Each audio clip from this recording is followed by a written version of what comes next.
60 minutos, la hora de la verdad.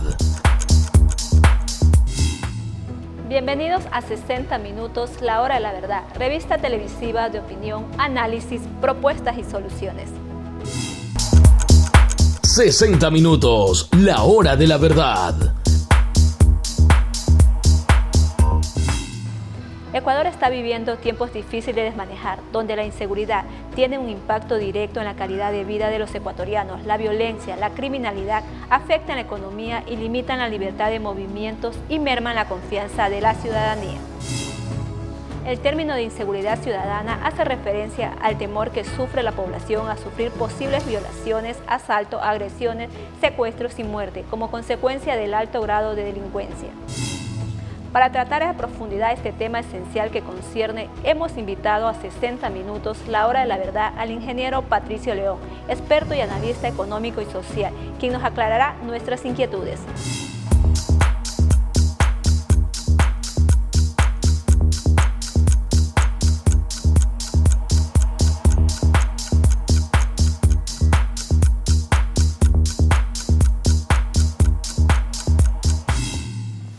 Ingeniero Patricio León, bienvenido a 60 minutos, la hora de la verdad. En esta oportunidad queremos tocar un tema que está a la luz del día, la inseguridad. ¿Qué es la inseguridad? Bueno, en primer lugar, Marco Tulio, muchísimas gracias por tenerme nuevamente en su prestigioso programa. Un saludo a las personas que nos sintonizan, que nos están viendo, a la ciudadanía ecuatoriana en general. Y entrando en materia, pues en primer término creo que es bueno conceptualizar la seguridad y la inseguridad, ¿sí? Dentro de las teorías muy difundidas académicamente, no solo en América Latina, sino en el mundo, cuando se habla de las necesidades, tenemos la famosa pirámide de Maslow, que va desde las necesidades más elementales, como puede ser la alimentación, la supervivencia, el techo, hasta las necesidades más excelsas, que son ya de realización personal. Pero en la segunda escala de necesidades está precisamente la necesidad de la seguridad. ¿Qué significa? Que la persona, el individuo, tanto a nivel digamos, personal, para ser redundante, como colectivamente, socialmente, empezando por la familia como célula fundamental y básica de la sociedad, requiere tener un espacio de confianza, tener una certeza de que su vida, su permanencia en la sociedad no corre peligro. La seguridad se entiende como la ausencia de peligro, ¿sí?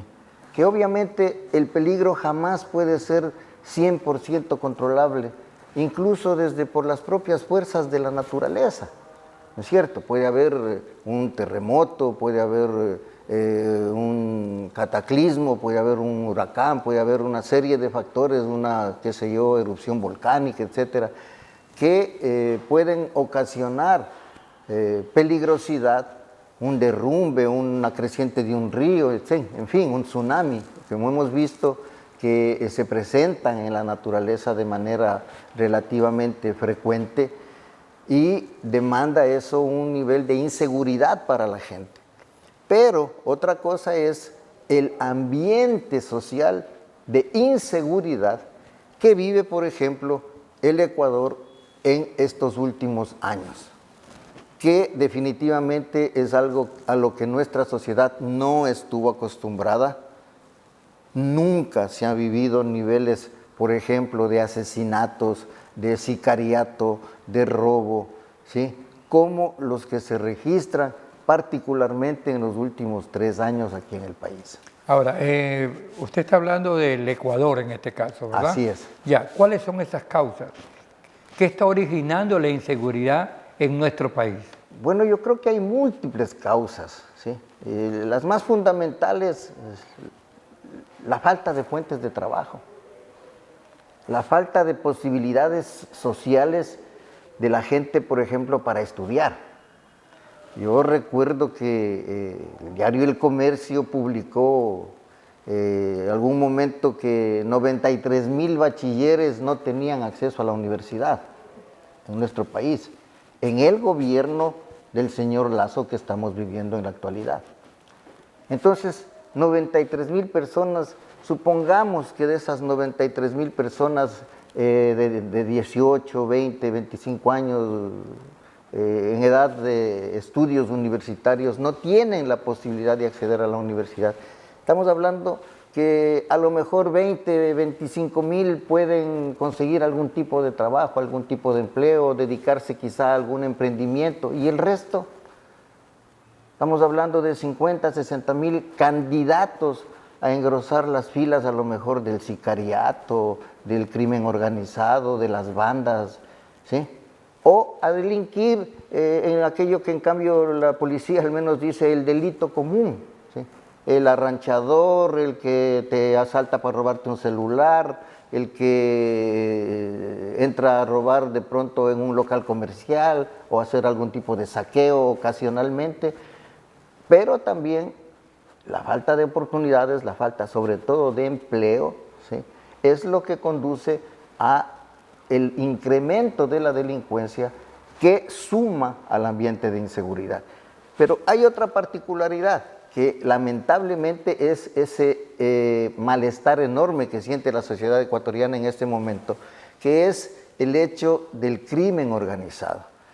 Porque el delito común siempre ha existido, en mayor o menor grado, pero lo que no ha existido en el Ecuador, y lo más grave, es el crimen organizado, el crimen mafioso, ¿sí? El crimen de las pandillas, que son, digamos, organizaciones destinadas a trabajar en la ilegalidad. Tráfico de drogas, venta de drogas, sicariato, tráfico de armas, trata de blancas, en fin, son crímenes incluso con vinculaciones internacionales.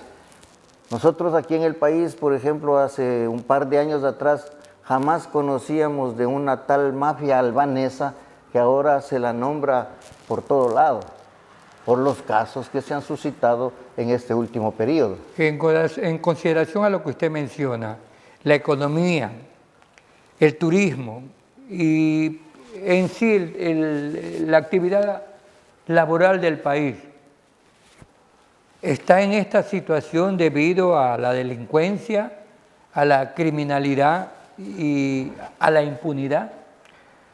Indudablemente, indudablemente. Nosotros tenemos que ser conscientes de que a partir del año 2020, la sociedad en su conjunto con la pandemia cambió mucho. El sector turístico fue quizá uno de los más golpeados en ese sentido. Con los niveles de inseguridad tan altos que registra el país, donde sobre todo los asesinatos se han elevado enormemente y la impunidad también, porque muy pocas veces se llega a capturar, a juzgar y a sancionar a los autores. O por último, llegan a caer los autores materiales, lo que llaman los gatilleros, los que estuvieron disparando a la víctima, pero los instigadores, pero los que pagan para que esos crímenes se cometan, los que determinan quiénes son las víctimas y tienen otro tipo de razones que pueden llegar incluso a razones de motivación política o de control de zonas, etcétera, etcétera, son los que nunca caen, los que quedan impunes, y eso da lugar a que en la sociedad se siembren dudas incluso sobre el funcionamiento de la justicia que se ve a veces maniatada también por presiones de las mismas mafias. Hay jueces que han denunciado, ¿sí?, amenazas, que han denunciado amenazas no solo contra ellos, sino incluso contra sus familias, contra sus hijos, y que prefieren, qué sé yo, pecar, si se quiere, con dictámenes relativamente fáciles, favorables al reo, en fin, antes de verse después expuestos a una situación que pueda determinar riesgos para su vida o la de su familia. Entonces se va haciendo un círculo vicioso que es el crecimiento del crimen por un lado y también el aumento de la impunidad. Entonces la sociedad ante eso se ve impotente, ¿sí? Y el gobierno, que es el grupo de gente que es la responsable de la administración del Estado, ¿sí? Se ve que se queda muy corto en su respuesta, en su operatividad, en su lucha contra el crimen organizado y contra la impunidad también. O sea, hay estructuras de tipo, digamos, jurídico, políticas, que en definitiva no están cumpliendo el rol que las propias leyes les imponen que cumplan. Ahora, hablando de los medios de comunicación, ¿ya? La policía da un informe acerca de lo acontecido, porque lamentablemente la policía se ha convertido en eso, solamente dar informes y que se va a investigar, porque no han impedido, digamos, la cantidad de muertos. Pero aquí viene el punto del medio de comunicación, esa noticia que es grave, que genera temor y preocupación a la ciudadanía, la vuelven sensacionalista. ¿Qué perjuicio causa ahí? Bueno, desde hace mucho tiempo a esta parte, la Crónica Roja ha ido ganando espacio en los noticieros de televisión, de radio y en las páginas de la prensa. Yo recuerdo que alguna vez escuché una conferencia en CIESPAL, recuerdo que un doctor, Luis García González, cogía un diario guayaquileño de la puntita y decía, cuidado, me voy a manchar las manos de sangre, ¿no? Porque indudablemente las fotografías de las víctimas que aparecían, y esto hablo hace mucho tiempo atrás, 30 años atrás por lo menos, y ya era el mecanismo de venta, seguramente, de un periódico de esa naturaleza, era exactamente la exaltación de la violencia. Se cae ya en un ámbito de tipo pornográfico. Muchas veces pensamos que la pornografía tiene que ver a lo mejor solamente con el erotismo, con la sexualidad. No, señor. La pornografía es la exaltación gráfica exagerada de cualquier acontecimiento. Entonces, un cuerpo de una persona que fue víctima de 12, 15 machetazos y sacar eso en primera plana o en contraportada, eso equivale a ser una pornografía, porque se está haciendo una apología del crimen, de la sangre, de la violencia. Entonces, si es que eso significa que la entidad que produce el diario, la empresa que produce el diario, tenga utilidades, tenga ganancias, porque lucre en definitiva de eso, es muy cuestionable desde el punto de vista ético, pero ahí está precisamente el interés que puede tenerse o no en difundir ciertas cosas, en exagerarlas, ¿sí? Porque también una sociedad temerosa, una sociedad con miedo, es necesariamente una sociedad mucho más manejable para ciertos intereses de tipo político que existen, y eso está internacionalmente demostrado. ¿Qué se le recomienda en este caso a los medios de comunicación? Que sean más ecuánimes en cuanto a la información, pues, que informen, sucedió tal cosa y punto, que, o sea, que no exacerben los ánimos de la sociedad, de la gente, ¿sí? Yo tengo aquí en la ciudad de Manta, donde vivo, hace pocos meses atrás, una visita de unos paisanos míos quiteños, y estuvieron en Manta 3 días, y al despedirse dicen, ve hermano, nos vamos tranquilos, contentos en Manta. En cambio en Quito, a través de las noticias, uno piensa que aquí están dándose tiros como en el viejo oeste, ¿sí? O sea, se llega a exagerar de tal manera que la gente incluso tiene miedo de trasladarse a visitar alguna ciudad. Tenemos conocimiento, por ejemplo, que hay países que recomiendan a sus ciudadanos no visitar Ecuador porque no hay garantías de seguridad en ese país. ¿Qué significa eso? Que se espante al turismo, ¿sí? Que haya gente que o no viene o viene únicamente a visitar ciertos lugares y punto. particularmente Galápagos, donde por ejemplo no se ha conocido que existan mayores problemas de seguridad, pero ciudades como Quito, Guayaquil, la propia provincia de Esmeraldas como tal, el turismo ha decaído bastante. ¿Por qué? Porque definitivamente sí, la violencia, el asesinato espanta a la gente, no le permite llegar con tranquilidad a disfrutar unas vacaciones. Entonces, ¿eso qué hace? Deteriora las condiciones económicas, también se disminuirán las fuentes de trabajo, porque si yo tengo de pronto un hotel y tengo 10 empleados y calculo más o menos para determinada cantidad de huéspedes, del momento que me llega la mitad o menos de la mitad, automáticamente yo tengo como empresario que despedir, no me queda más remedio. Entonces se va generando, digo, círculos viciosos que no contribuyen ni a la tranquilidad ni a la generación de empleo. Entonces, ¿qué hay que hacer? ¿No es cierto? Hay que tomar medidas de tipo drástico, hay que tener temple y mano dura, que lamentablemente es lo que no se ha visto en estos últimos años. Ingeniero, resumiendo el asunto, ¿considera usted que cuáles son realmente las causas de inseguridad, de temor, de peligro, que está impidiendo que tanto la ciudad de Manta como el país entero avance? Bueno, en términos generales es el clima de zozobra que la sociedad vive. Yo entiendo que constitucionalmente, legalmente, ¿sí?, el Estado tiene el monopolio del uso legítimo de la fuerza a través de sus organismos. Esto es la Policía Nacional, las Fuerzas Armadas, ¿sí? Pero, ¿cómo es posible que la Policía Nacional no cuente con los recursos materiales para poder tener una función mucho mejor de la que ya realiza? Hemos visto que en 2 años no han podido comprar los chalecos para los policías, los chalecos antibala. ¿Sí? Esa es responsabilidad del gobierno. Por supuesto, es responsabilidad absoluta del gobierno. ¿Sí?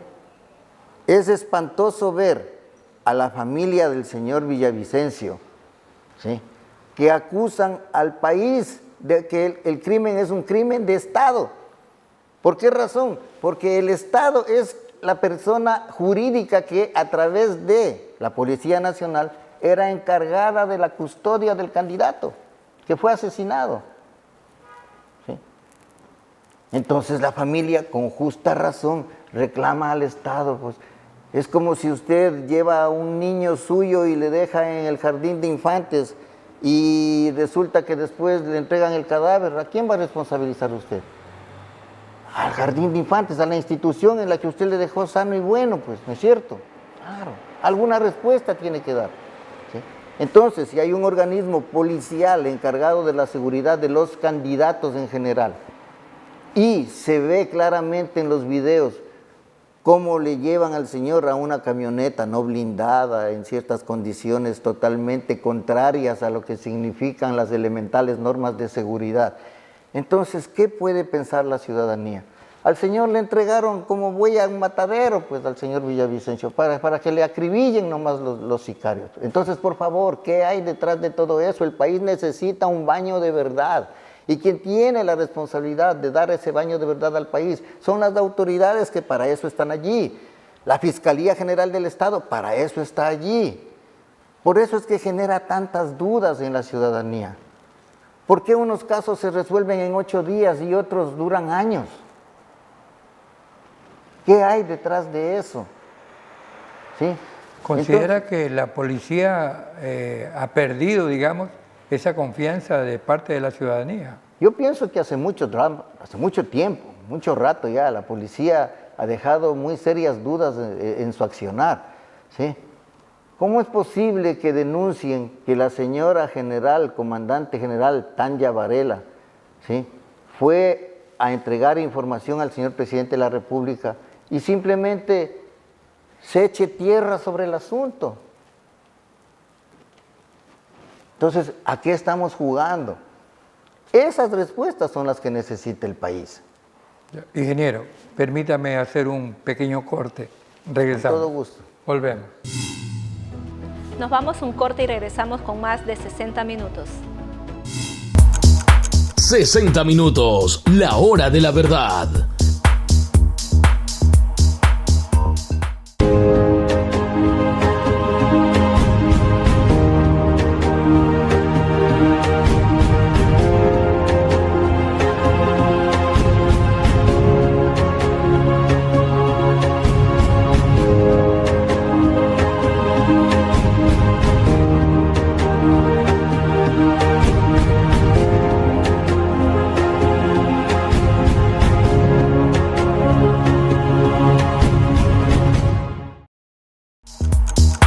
¡60 minutos! La hora de la verdad. Ingeniero, una situación que parece de película.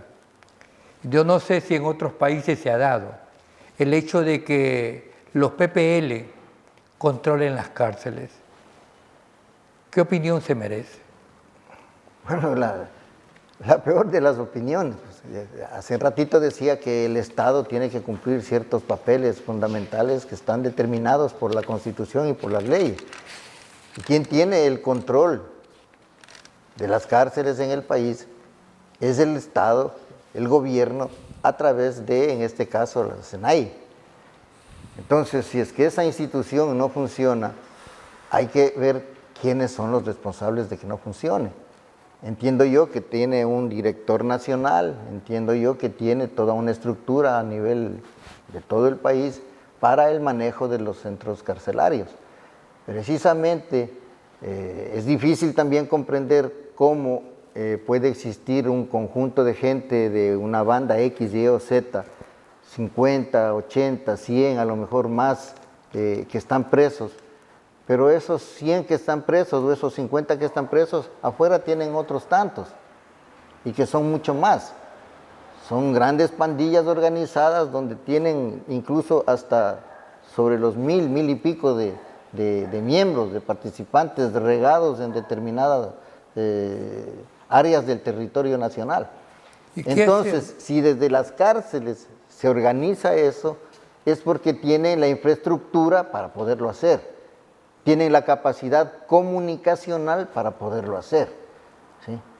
He escuchado que cuando alguien va a visitar a un privado de la libertad en la cárcel, dice poco más le revisan, pero hasta con otoscopio dentro de los oídos o de la nariz. Entonces, ¿cómo se entiende que dentro de las cárceles existan fusiles, ametralladoras, pistolas, granadas? Eso, de hecho, y se lo ha comprobado dentro de las oficinas de la propia SENAI, de los funcionarios públicos llamados al control penitenciario, se ha encontrado por parte de la policía droga y armamento. Entonces, ¿qué significa aquello? Que está clara una complicidad que existe entre los funcionarios y la gente que trabaja operativamente, los guardias penitenciarios, con la gente que está interna ahí, porque no hay ninguna otra cosa, no podemos dejar de pensar de esa manera ante las evidencias. ¿Sí? ¿Cómo revertir esto? Con una limpieza de esa situación, pues. ¿Sí? Con personas que realmente quieran servir a la nación, que se pongan la camiseta patrióticamente del país y que no se puedan prestar ni por dinero, ni por otro tipo de presiones a delinquir junto con los delincuentes que están allá adentro. ¿Esto implicaría un nuevo gobierno? No necesariamente, sino que exista la voluntad política de este o de un gobierno futuro de resolver esos temas, de no seguir guardándoles las espaldas, ¿sí? O sea, a través de la amenaza, o sea, a través del soborno, o sea, a través de la extorsión con la seguridad familiar. Porque eso también puede darse, y se ha visto casos, sobre todo en México, donde un funcionario termina diciendo, vea, yo tuve que acceder a tal cosa porque estaba en riesgo la seguridad de mi hija o de mi hijo, y mi hijo está estudiando en otro país inclusive. O sea, los tentáculos de las mafias internacionales pueden dar lugar a que se actúe en contra de las familias de los funcionarios responsables, no solo dentro, sino incluso fuera del propio país, donde se están suscitando las cosas. Volviendo al tema de los medios de comunicación, México es uno de los países más peligrosos del mundo, pero aquí ocurre algo extraño o sorprendente. En México está Acapulco y es uno de los sitios turísticos más visitados en el mundo. Así es. ¿Por qué ocurre eso? Bueno, porque probablemente en la zona de Acapulco, que si no me equivoco es el estado de Guerrero, no existen los niveles de violencia que existen en otras partes del país. Recordemos que México es un país bastante grande, ¿no? Enorme, ¿sí? Con más de alrededor de 130 millones de habitantes. ¿Tiene que ver algo la prensa? No sabría decirle, no sigo mayormente. O sea, evitando el sensacionalismo. Yo pienso que en México también hay prensa sensacionalista. Lo que pasa es que México tiene una tradición también de ser un país extraordinariamente visitado. El rubro turismo para México ha sido uno de los fundamentales ingresos económicos, por lo menos desde hace unos 50, 60 años atrás, ¿sí? La belleza de México, los grandes atractivos turísticos, lo bien que ha sabido venderse a través incluso de cosas como el cine mexicano, yo creo que llevó para que México sea uno de los países de gran atracción turística del mundo, no solamente en América Latina. El rubro turístico ha sido importante en la economía mexicana, no como en el caso ecuatoriano, que resulta ser digamos, un rubro marginal dentro de la conformación del Producto Interno Bruto. Yo recuerdo que hace pocos años atrás se celebraba en el Ecuador el haber recibido por primera vez un poquito más de 1 millón de turistas en el año, ¿sí? Nosotros siendo un país hablemos de, en ese entonces, 15, 16 millones de habitantes, conformarnos con recibir 1 millón de turistas al año es en realidad nada, ¿sí? Hay países que reciben más turistas que la cantidad de habitantes que tienen. Por ejemplo, España, Italia. Italia tiene alrededor de 60 millones, 62 millones de habitantes. Y al año, sobre todo cuando su santidad el Papa proclama algún año especial, recibe 60, 70 millones de turistas en un año. ¿Considera, ingeniero, que ha afectado esta situación grave al turismo? Por supuesto. Yo les decía hace un momento que desde la pandemia para acá el turismo ha decaído enormemente en el país, tanto el turismo interno como también el turismo externo, ¿sí? Manta, una ciudad que recibía 12 cruceros al año más o menos, 12, 15 cruceros al año. Hubo un par de años que no vino un solo crucero acá a la ciudad de Manta. Han empezado a llegar nuevamente, pero no en la cantidad que venían antes de la pandemia. El retiro de la base de Manta, ¿es la que ha originado estos problemas? No, de ninguna manera. Las bases militares tienen otros objetivos. Para mi juicio, aquello de que son instrumentos para combatir el narcotráfico, eso es una pantomima. Si es que fuera así, no habría narcotráfico en Colombia, pues en Colombia hay creo que 7 bases militares norteamericanas y desde hace décadas atrás. Entonces no debería haber ni producción, ni narcotráfico, ni cosa por el estilo, ¿no es cierto? Por simple lógica, ¿sí? Entonces, cuando la base militar se fue, creo que en el año 2009, al 2010, 11, 12, 13, 14, 15, Ecuador disminuyó enormemente la criminalidad hasta llegar a convertirse en el segundo país más seguro de América Latina. Es en estos últimos 3, 4 años, desde la mitad del gobierno de Lenín Moreno, que empezaron las masacres carcelarias y las luchas internas entre las bandas organizadas, es que empezó a desatarse esa ola de violencia en el Ecuador, ¿sí? Y hay que ver también a profundidad de dónde viene y qué intencionalidades persigue, porque no podemos soslayar de que Ecuador es un país muy importante desde el punto de vista geopolítico y geoeconómico. ¿Sí? A nuestros grandes amigos del norte no les interesa mucho a lo mejor que haya paz en el Ecuador, porque en el miedo puede cosecharse a río revuelto, puede pescarse al río revuelto.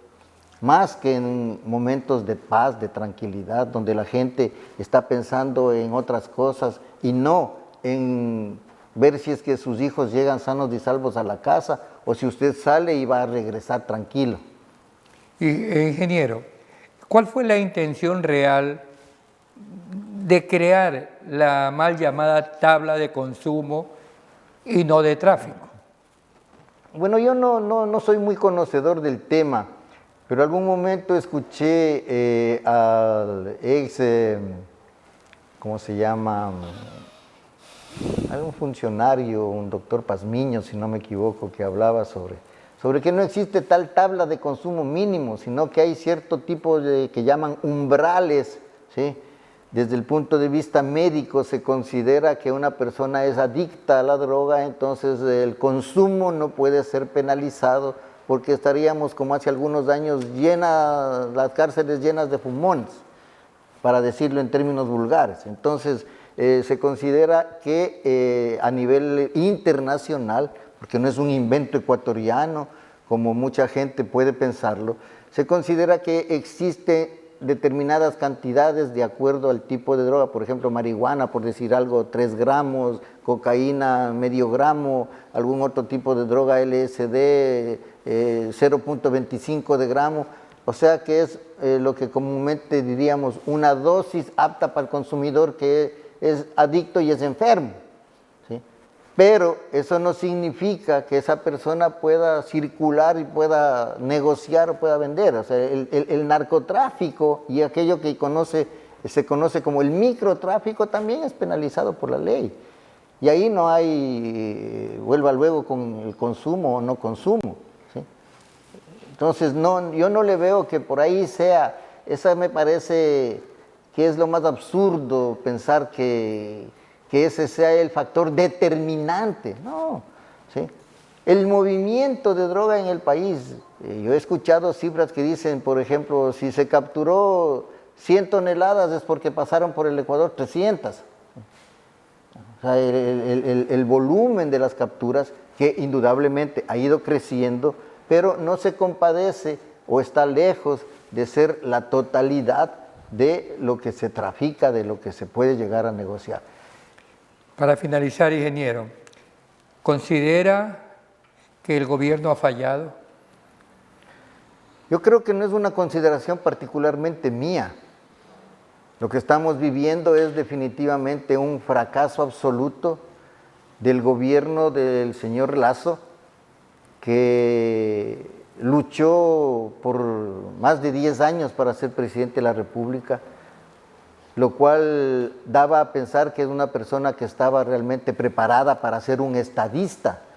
Y nos hemos quedado asombrados de ver la incapacidad que ha tenido el gobierno para dar respuestas a todo este tipo de fenomenologías que se han presentado en el país, a tal punto que frente a las circunstancias de una posible destitución absolutamente vergonzosa por vínculos de su familia con el narcotráfico y con esto, hay que decir las cosas como son, el señor tuvo que acudir a una facultad constitucional de la muerte cruzada para permitir el anticipo de las elecciones tanto presidenciales como legislativas. La retirada del señor Lasso es absolutamente deshonrosa.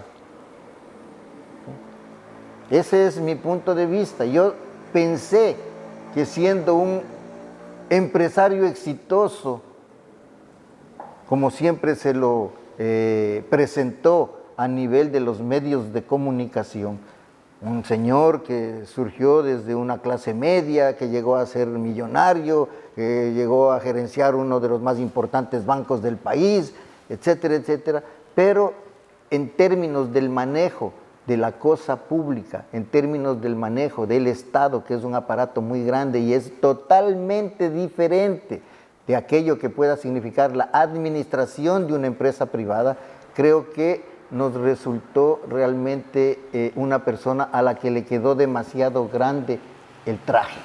Ok, ingeniero, le agradecemos muchísimo. Gracias haber a usted, aceptado Marco Tulio, gracias y siempre a las órdenes. Ok. Volvemos con más de 60 minutos y nuestro siguiente invitado. 60 minutos, la hora de la verdad.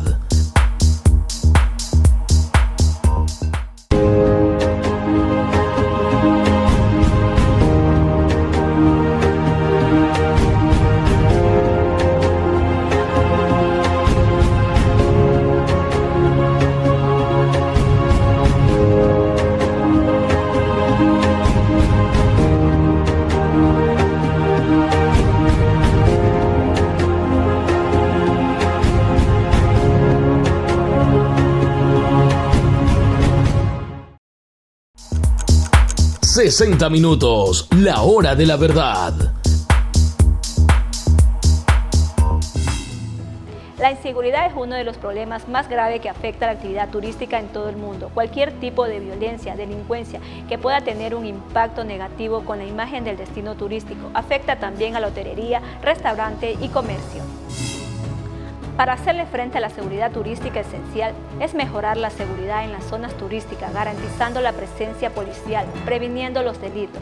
Además, se deben fortalecer lazos entre autoridades locales, operadores turísticos, estableciendo una colaboración efectiva para abordar los problemas de seguridad de manera conjunta. Para ello hemos invitado al ingeniero Paul Andrade Herrera, gerente general del Hotel Balandra y presidente del Buró Turístico de Manta, quien nos dará a conocer las estrategias que han tomado para seguir trabajando a pesar de la inseguridad y violencia a beneficio de la actividad turística y hotelera de Manta.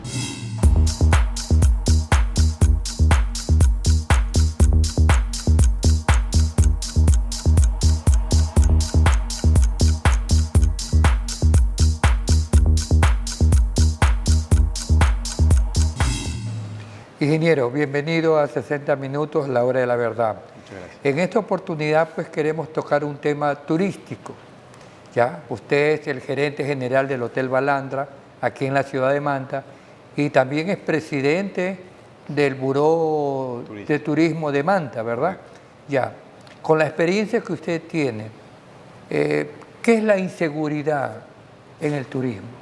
Bueno, la inseguridad básicamente tiene que ver mucho con la percepción que tiene la gente de un destino, ¿no? De un destino, de un lugar en específico, más allá de la realidad o no de lo que suceda en dicho lugar, tiene que ver mucho con la percepción, con lo que la idea que tiene esa persona de un lugar, ¿no? Entonces, básicamente en temas turísticos todo es de experiencia, de percepción, de cómo la mente de la gente percibe o expresa alguna idea.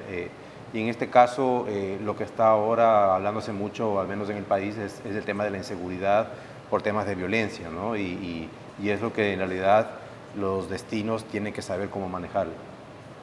Ahora, esta inseguridad se vive a nivel de todo el mundo, ¿verdad? Sí, lamentablemente son ciclos, son olas que pasan a nivel nacional, a nivel mundial, que tiene que ver mucho con el manejo de la situación económica de cada país, de la situación social de cada país. La misma pandemia agravó mucho este tema de la inseguridad. Entonces, como digo, son ciclos y son temas que en todos lados suceden. Sin embargo, nuestro país siempre ha sido caracterizado por ser un país pacífico, ¿no? Antes de que todo esto ocurra, el país era catalogado como uno de los países más seguros, más tranquilos para cualquier tipo de actividad. Y obviamente, como nosotros no estamos acostumbrados como sociedad a ver este tipo de cosas casi todos los días, de casos de violencia, obviamente eso es algo que preocupa mucho, que asusta también al turista, pero que tenemos que nosotros, así como sucedió con la pandemia, de aprender a manejarlo, aprender a comunicarlo, aprender a tratarlo para que la economía, la gente pueda seguir con sus actividades y obviamente que también se resuelva un problema que está latente. Ingeniero, en consideración a lo que usted menciona, ¿no? Hay países donde la violencia es permanente, ¿no? Y sin embargo mantienen un alto índice en cuanto a a la llegada de turistas a sus lugares, Correcto. a sus destinos, ¿verdad? Correcto. Ya, considero que de alguna manera estas personas ya han tomado, pues, han visualizado cuál es la inseguridad que hay en sí. Ahora, ¿cómo evitar estos efectos negativos en el turismo? Bueno, como usted menciona, ¿no? Países latinoamericanos que han sido conocidos como uno de los más violentos, de los más inseguros, como México, por ejemplo, o Colombia en su momento, actualmente están como uno de los países líderes en temas turísticos, ¿no? Cartagena, Cancún. Entonces, ellos con el tiempo han logrado controlar el tema de la inseguridad y sobre todo de la percepción, ¿no? Más allá de las acciones que han hecho específicas en temas de seguridad, es la percepción que se da sobre todo al mercado internacional, en el caso de ellos, de que el destino es seguro, de que la gente está llegando, que las actividades se mantienen normales y que más bien resaltar ese tipo de cosas, ¿no? Las acciones concretas para contrarrestar eso es resaltar lo positivo, ¿no? Si nos dedicamos solamente a difundir o a compartir los casos negativos que hay, obviamente la gente lo que va a pensar es que en ese destino, en ese país, solo ocurren cosas malas y no hay nadie, ¿no? Pero si también, además de obviamente comunicar lo que está sucediendo, también se comunican las partes positivas, que tenemos playas que están abiertas para todo el público, que tenemos cada vez mejor nivel de servicio, con mejor infraestructura, con mejor gastronomía, o sea, toda la parte positiva, obviamente la gente ya empieza también a ver de que sí, hay una parte negativa, que hay una parte que hay que resolver, pero también se está brindando la seguridad del caso porque los turistas están acudiendo y al turista en general no le está sucediendo nada, o sea, son temas muy específicos con lo que está pasando actualmente. Ahora, con relación al turismo selectivo, ¿ya? A los que llegan a grandes hoteles, así como el suyo, ¿ya? ¿De qué manera se les puede orientar para mejorar esta capacidad y esta calidad de turismo? Bueno, como digo, el primer paso es promocionar y dar una percepción del destino, del hotel, que es un destino que se está moviendo turísticamente, de que no ha sido afectado en la parte turística, de que sus servicios continúan igual, incluso mejor que antes. En temas de seguridad, obviamente, se redobla la seguridad, como por ejemplo nuestro hotel.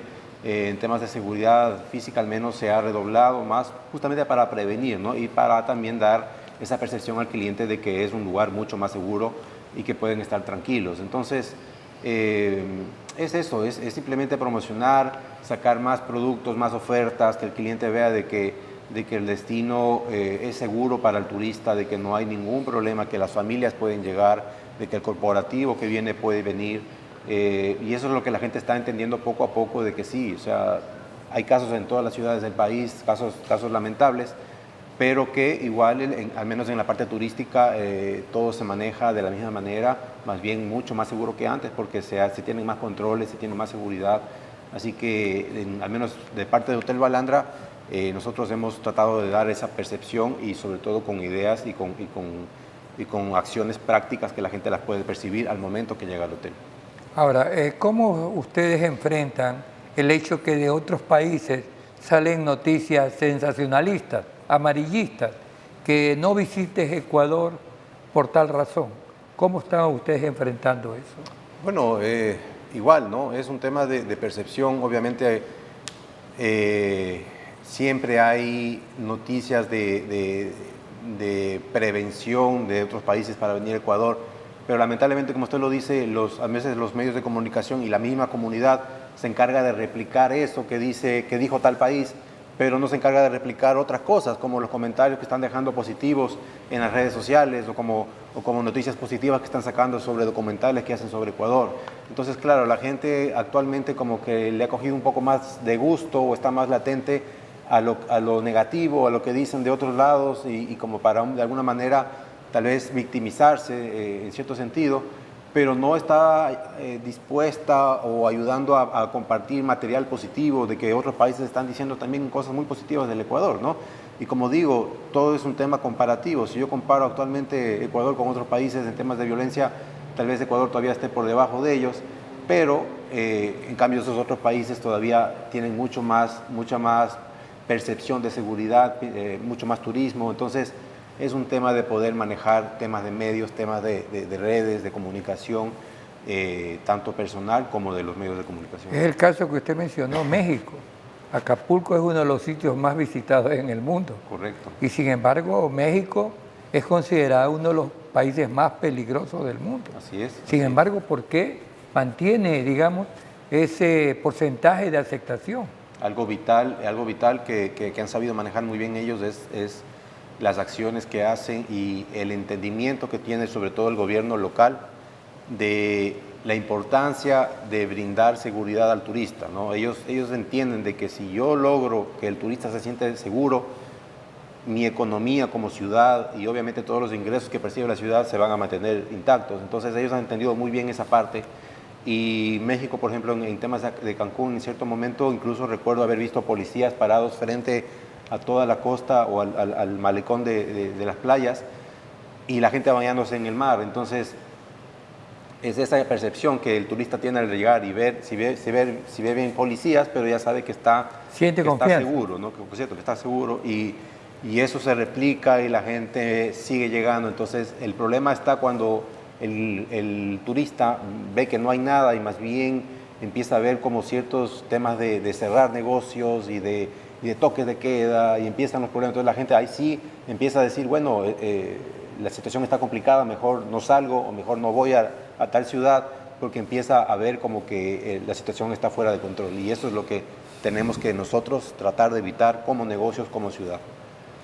En base a lo que usted menciona, ¿no? Que el turista quiere sentirse protegido, seguro, para poder disfrutar en familia con tranquilidad. Ya, ¿se han tomado algunas propuestas, estrategias con relación a eso aquí en la ciudad de Manta? Sí, bueno, se ha conversado muy de cerca el sector privado con el municipio, en este caso, con el Ministerio también de Turismo, para conseguir mayor recursos para el tema de seguridad. Y al menos en el tema de policías se ha logrado algo muy importante, que es conseguir la policía turística, ¿no? Anteriormente solamente ciudades como Quito o Guayaquil tenían ese servicio, ahora ya Manta lo tiene. Son 5 o 6 elementos que tenemos por ahora, pero la idea es incrementarlos mucho más. Y ya con esos elementos que tenemos, al menos que estén patrullando las zonas más turísticas, las zonas importantes en tema turístico, ya el turista empieza a percibir que hay mayor control, que hay mayor seguridad. El mismo gobierno local también da esa sensación de que se está protegiendo al turista, que se lo está cuidando.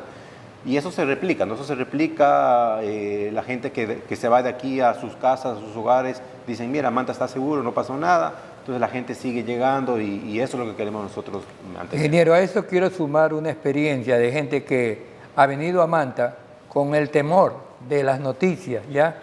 Pero luego se han ido contentos, han dicho, aquí no ha pasado nada. Correcto. Aquí hemos estado tranquilos en la ciudad de Manta, ¿ya? Incluso, fundamentalmente, los atractivos que tiene Manta no los tienen otras ciudades del Ecuador, ¿verdad? Así es. Ahora, ¿qué es la seguridad turística? Bueno, seguridad turística es poder cuidar al turista en todo su trayecto, ¿no? Desde que hace su planificación de llegar a un destino, a una ciudad, hasta que regresa a su lugar de origen. Todo ese trayecto es responsabilidad de muchos actores, de los establecimientos, del gobierno local, etcétera, de cuidar todo ese trayecto que tiene el turista dentro de esa experiencia. Entonces, es darle seguridad física, la seguridad biológica, como el tema de los virus, y todo tipo de seguridad para precautelar la integridad de la persona. Ingeniero, permítame una pequeña pausa. Claro que sí. ¿Ok? Volvemos. Nos vamos a un corte y regresamos con más de 60 minutos. 60 minutos, la hora de la verdad.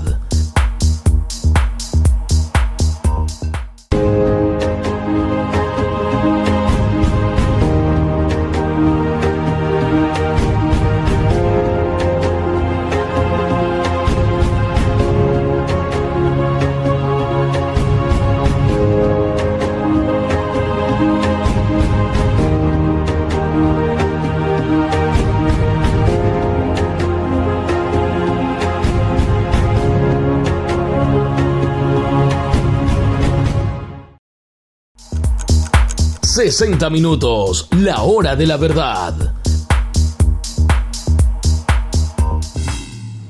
Ingeniero, aparte de la satisfacción que siente un turista al venir a su lindo hotel, ¿ya? ¿Qué otro tipo de satisfacciones ustedes le dan en cuanto a la misma seguridad que ofrece el hotel? Bueno, además del turista estar en un hotel, lo que nosotros queremos en realidad es que salgan, de que conozcan otros lugares, de que experimenten lo que tiene la ciudad, la provincia para ofrecer.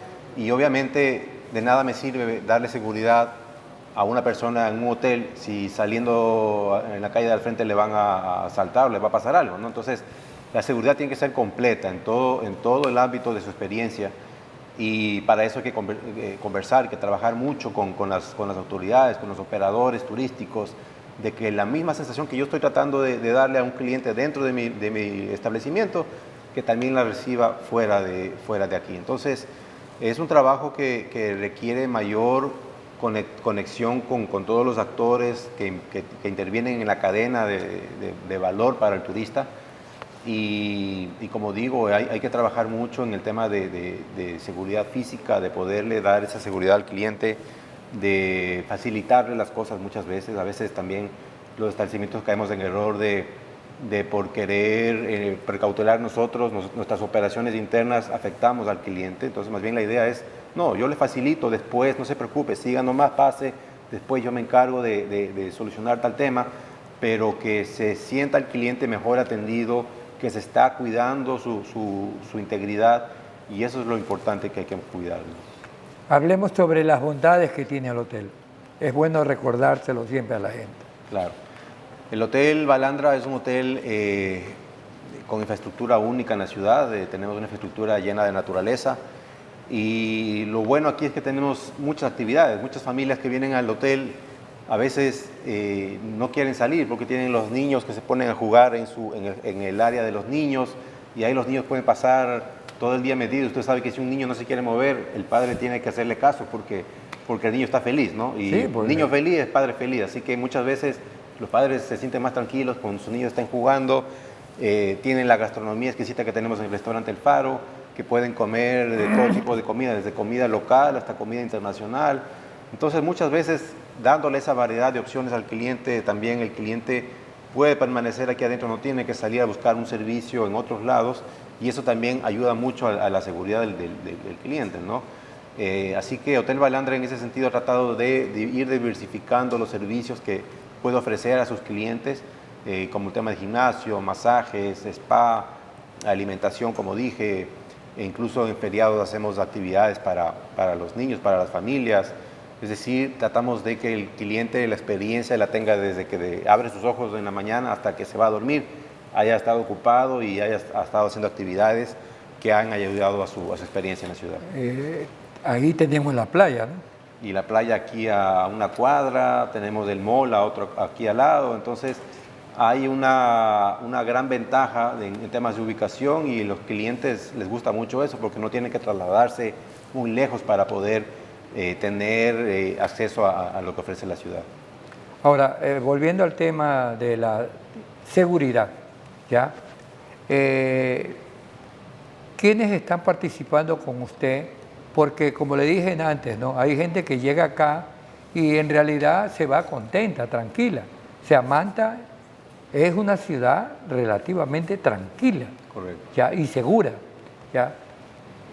¿Qué dice o cómo usted recomienda, como presidente del Buró de Turismo, al resto de personas que brindan servicios turísticos? Bueno, sobre todo ahora tenemos que tratar de dar esa seguridad al cliente, ¿no? De que el cliente tenga esa percepción de que está seguro, de que Manta es un lugar seguro. Tenemos que cada establecimiento tratar de reforzar mucho más las bondades que tenemos como ciudad, como establecimientos, de tal manera de que no solamente se replique lo negativo, sino también lo positivo, ¿no? Y que incluso con actividades nuevas que podamos ofrecer cada establecimiento, ¿no? Así sea algo muy sencillo, ¿no? Como crear una mañana de yoga o alguna cosa muy sencilla que a veces no requiere de mayor inversión, pero ya el cliente empieza a ver nuevas acciones, nuevas actividades Y eso llama mucho la atención al turista. Dice, bueno, mira, aparte de irme a Manta por la playa o por la comida, también tengo actividades para hacer con mi familia, con mi pareja o con mis compañeros. Entonces, todo eso tenemos que nosotros como destino empezar a alimentar, a nutrir mucho más la oferta turística que tenemos.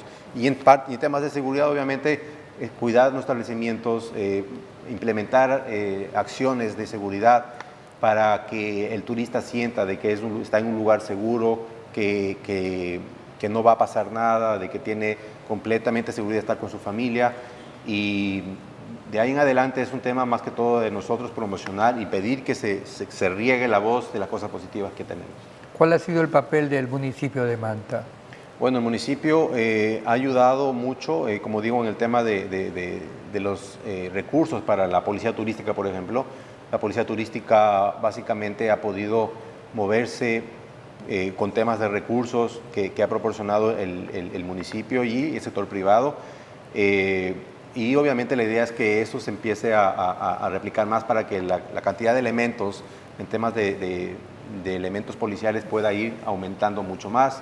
En temas de capacitaciones, en temas de ayuda, asistencia que ha dado el municipio ha sido muy importante y queremos todavía reforzar mucho más que la unión entre el municipio y sector privado de la ciudad sea mucho más estrecha para poder ir solventando muchos temas que a veces tal vez el municipio no los puede realizar, pero que en conjunto con el sector privado sí se lo podría hacer. ¿Cómo opera la policía turística?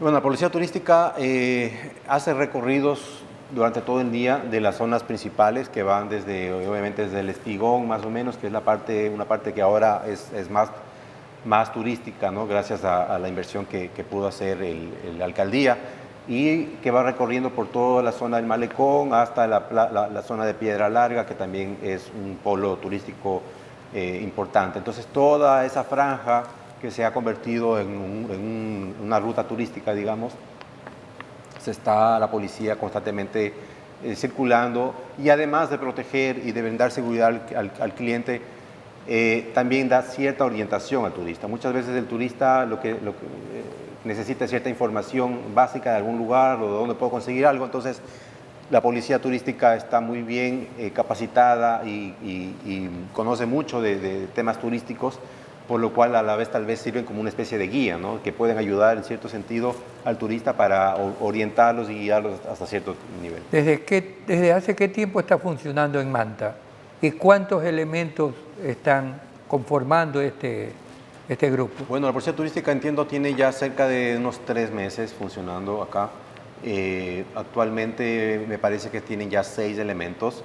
De lo que tenía entendido ya, la idea es llegar a más de 20, cerca de 30 elementos en la ciudad, pero obviamente todo eso dependerá mucho de los recursos que ellos necesitan para poder estar, ¿no? Ellos obviamente requieren de lugar para obviamente estar, de un lugar de oficinas también, de implementos para su movilización. Entonces, todo eso hay que irlo solucionando. Lamentablemente el gobierno central en ese sentido no ha podido solventar ese hueco, ese vacío que hay, pero con el sector privado y el apoyo del municipio esperamos nosotros con el tiempo poder cubrir esa necesidad que tiene este tipo de elementos para que puedan ayudar en la ciudad. El gobierno central, en este caso el Ministerio de Turismo, ¿tiene que tener alguna incidencia ahí?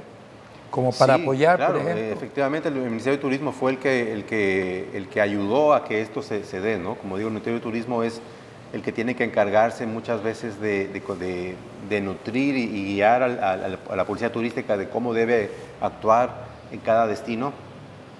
Y obviamente el apoyo de ellos es importante para que primero se dote de la policía y segundo, que ellos también tengan recursos para poder guiar y orientar al turista que está en la ciudad. Ahora, hablemos del turismo sostenible y responsable. ¿Implica eso dentro de lo que está pasando en la actualidad? Claro, sí, el tema de responsabilidad social no va solamente hacia el tema de cuidar el medio ambiente o los proveedores o la parte solamente social, sino también cuidar al turista, al cliente que viene acá. Recordemos de que también si el sector privado está bien y el sector privado genera recursos y sigue generando trabajo, el sector social también va a estar bien. Entonces tienen que estar muy relacionados ambos. Y también viene ahí la responsabilidad de las empresas de poder yo asegurarme que estoy tratando bien a mis empleados, que les estoy pagando lo justo, de que estoy cobrando lo justo a los clientes, para no generar ese tipo de rupturas que pueden generar también problemas sociales específicos. Entonces, temas de cuidado, de seguridad tiene que ver mucho. El tema ambiental obviamente también es muy importante. Ser responsables, más allá de cumplir con normas o exigencias que nos exijan, se trata de ir más allá, ¿no? De si yo puedo hacer algo adicional por cuidar del ambiente en el cual estoy o de la comunidad en la cual estoy, ¿por qué no hacerlo, no? Y si tiene un costo adicional, bueno, lo incurro, pero, por ejemplo, como Hotel Balandra, que ahora actualmente ya tenemos nosotros una certificación en carbono neutro, nadie nunca nos pidió hacerlo, pero nosotros creímos algo necesario y algo justo para poder contribuir con una ciudad que nos ha dado tanto, en ayudar a que la contaminación sea lo menos posible, ¿no? Y ser uno de los primeros hoteles en obtener esa certificación de carbono neutro en el país es un gran orgullo para nosotros, y quisiéramos que eso también se replique con otros establecimientos turísticos para que el turista también vea que no solamente es un lugar seguro, Manta, en temas físicos, sino también es un lugar seguro en temas ambientales, en temas sociales, y eso ayuda mucho a esto. ¿Hay algunos otros centros turísticos que se han unido a esta transformación que está llevando ustedes? Bueno, hay hoteles, por ejemplo, que manejan criterios y actividades turísticas, ambientales, porque vienen de cadenas internacionales y esas cadenas se las exigen, ¿no?, implementar. Sin embargo, para hoteles medianos y pequeños es un poco más complicado porque no tienen el asesoramiento, no tienen las guías, no tienen a veces los recursos necesarios para hacerlo. Entonces sí es importante que también existan incentivos, ayudas, sobre todo del gobierno central, para que los establecimientos se sientan más motivados a aplicar este tipo de ideas, de iniciativas. Y a la final el principal ganador va a ser la comunidad, va a ser el país, porque se está trabajando en un lugar mucho más responsable, y también, como dije de un inicio, la percepción de que yo tengo un lugar que no solamente estoy llegando a un lugar por llegar, sino que estoy llegando a un lugar donde se trata bien al cliente, donde se trata bien al medio ambiente, donde se trata bien al personal que trabaja en un lugar. Es muy importante todo esto. Esos puntos que usted menciona, que no lo hacen todos, lo está haciendo el Hotel Balandra, ¿qué resultados le ha traído? Bueno, bastante, sobre todo a nivel internacional. Usted sabe que cada vez hay más conciencia en temas ambientales. El turista internacional, sobre todo el europeo, al momento de querer elegir un destino o un hotel, se fija muy específicamente en temas ambientales y quiere saber qué hacen por el medio ambiente, cómo lo cuidan. Y si yo tengo una opción A, donde no hacen mayor cosa en temas ambientales, y tengo una opción B, donde por lo menos tienen algo específico, obviamente yo voy a elegir el B, porque estoy ayudando a que eso se manifieste y se replique mucho más. Entonces, si hay mayor conciencia, obviamente en temas de ventas eso ayuda mucho, en temas de promoción ayuda bastante también, pero como digo, el principal beneficio es a la comunidad, porque se está aportando para que esto se mantenga por mucho más tiempo. Ingeniero, muchísimas gracias por habernos permitido conversar con usted. Un placer. Y felicitaciones. Gracias, Marco Tulio, un placer. Hemos llegado al final del programa. Esperamos que hayas disfrutado del mismo y recuerda que 60 minutos, la hora de la verdad, siempre será nuestro punto de encuentro. Hasta la próxima.